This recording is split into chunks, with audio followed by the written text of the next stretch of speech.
क्या आपने कभी ऐसी जगह पर रात गुजारी है जहां आप अकेले तो होते हैं मगर फिर भी महसूस होता है कि कोई और भी है?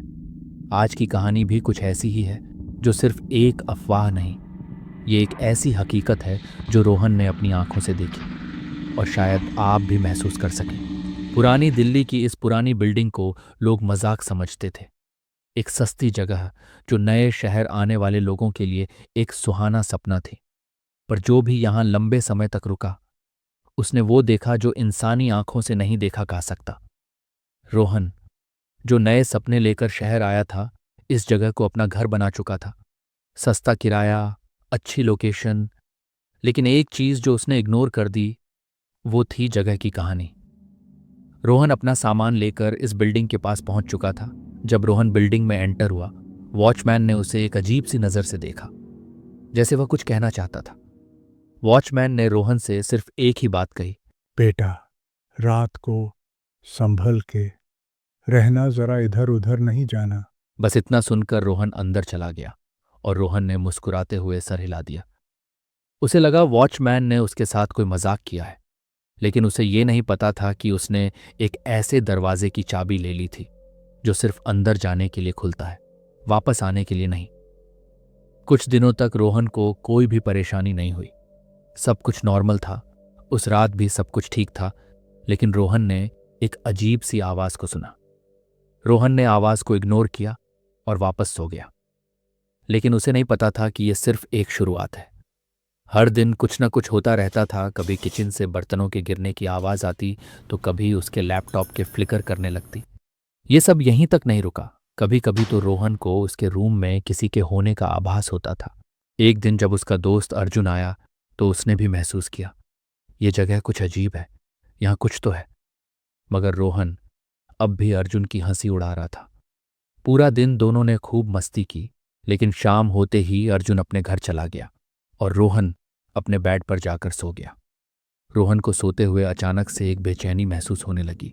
उसे ऐसा लग रहा था जैसे कोई उसके ऊपर बैठा हो।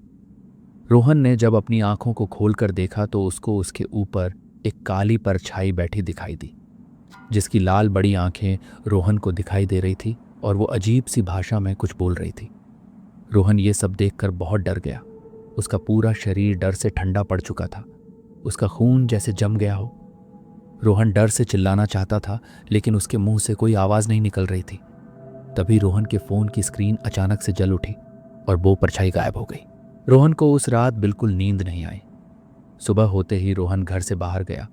उस बिल्डिंग के सामने एक चाय की दुकान थी, जिस पर एक बूढ़े बाबा बैठे थे। रोहन ने उनको जाकर रात उसके साथ जो हुआ सब कुछ बताया। बाबा ने रोहन को बताया, ये जगह एक पुरानी सूफी दरगाह के ऊपर बनी थी और वहाँ इबादत करने वाले जिन अब भी यहाँ रहते हैं। लेकिन रोहन, जो कभी भूतों पर विश्वास नहीं करता था, लेकिन रात जो उसके साथ हुआ, उसने इस बात को मानने पर मजबूर कर दिया। रोहन ने बाबा से इस परेशानी का उपाय पूछा, तो उन्होंने रोहन को एक हाजी जी का पता बता दिया। हाजी जी बहुत ही विद्वान और बहुत ही शक्तिशाली थे। रोहन एक पुरानी मस्जिद की तरफ जाता है। वहां एक बुजुर्ग आदमी उसे घूर कर देखता है। हाजी साहब ने उसका चेहरा देखा और धीमे से बोला, बेटा, तुमने ऐसी दुनिया का दरवाजा खोल दिया है जो इंसानों के लिए नहीं बनी है।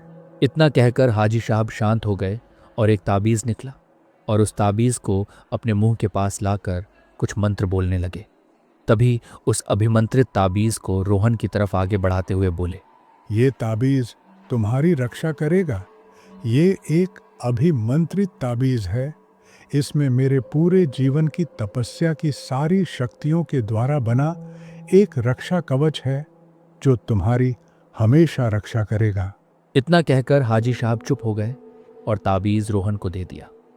इसके साथ साथ उन्होंने रोहन को ताबीज न टूटने की चेतावनी दी। रोहन वो ताबीज लेकर वापस घर आ गया। रोहन ने उस रात तावीज अपने तकिए के नीचे रखा और सो गया। सब कुछ शांत था, शायद सब ठीक हो चुका था।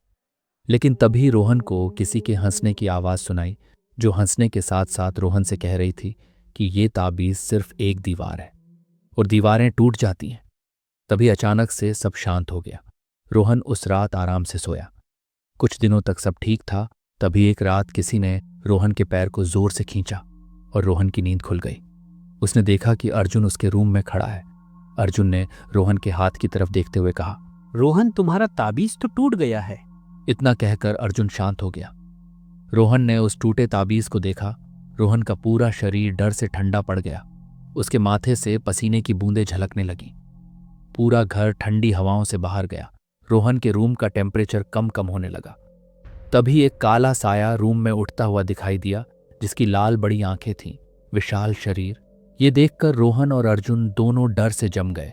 उन्होंने भागने की कोशिश की, लेकिन जैसे ही दोनों दरवाजे की तरफ भागे, दरवाजा खुद ही बंद हो गया। एक तेज जोरदार चीख के साथ दोनों उसी घर में हमेशा के लिए कैद हो गए, जहां से वो कभी वापस ना आ सके। और ये घर किसी नए इंसान की तलाश में खाली हो गया।